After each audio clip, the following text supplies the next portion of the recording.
Nous vivons une époque de transformation rapide où les technologies de l'information et de la communication, en particulier l'Internet, ont définitivement redéfini la façon dont nous interagissons, ont redéfini la façon dont nous travaillons, ont redéfini la façon dont nous échangeons. Cette transition numérique, nous l'avons appelée de tous nos voeux, et nous continuons à la vouloir, car elle simplifie pour beaucoup notre quotidien, pour consulter des actualités, pour gérer nos comptes, pour régler nos factures, etc. Donc tout peut être fait maintenant online et les bénéfices sont extrêmement nombreux. Les technologies de l'information sont donc au cœur des services publics, de l'éducation, de la santé, des services financiers, de nos administrations. Elles jouent donc un rôle dans l'amélioration de notre quotidien, dans la gouvernance publique et donc dans notre vivre ensemble. Les avancées que nous réalisons dans le domaine du numérique, elles peuvent paraître suffisantes comme elles peuvent paraître insuffisantes.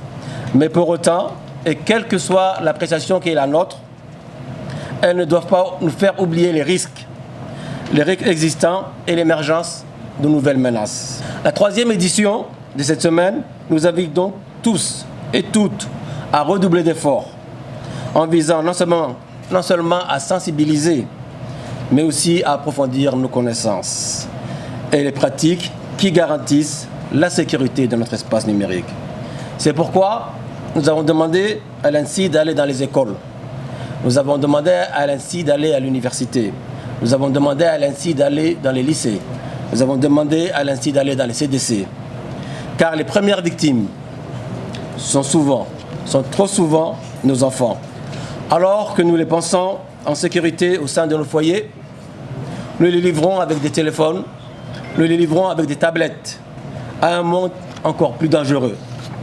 Mesdames et messieurs, le cyberespace évolue dans un monde où les frontières n'existent pas, où il n'y a pas de visa, il n'y a pas de droit d'entrée.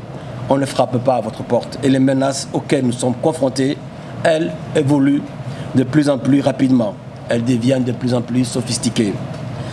Les cyberattaques dans plusieurs régions du monde ont montré à quel point même ceux qui se pensaient plus développés sont vulnérables.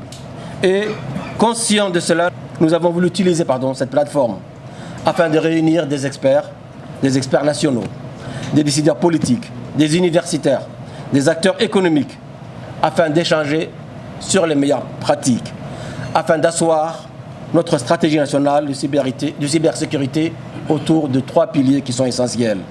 En premier lieu, il s'agit de la résilience de nos infrastructures. Il nous faut nous assurer que nos infrastructures numériques, telles que les réseaux énergétiques, les réseaux de communication, la logistique, les réseaux financiers, tout ça soit protégé et résilient face aux cybermenaces. La création du CERT en septembre dernier constitue déjà une première étape et en partenariat avec les autres institutions publiques et avec les acteurs privés, nous œuvrons pour renforcer nos systèmes de défense. Il nous faut également œuvrer davantage de nos concitoyens, au sein de nos écoles, comme je l'ai dit, dans nos administrations, mais aussi auprès des acteurs privés et de la société civile. Nous devons éveiller les consciences de l'ensemble de nos concitoyens, des parents, surtout, des acteurs économiques et des administrations publiques sur les risques qui sont liés aux cybermenaces. La sécurité numérique ne doit pas être perçue comme une responsabilité exclusive à des spécialistes. Elle ne doit pas être conçue comme une responsabilité qui incombe uniquement à l'État. Mais elle se doit d'être perçue comme un enjeu qui est un enjeu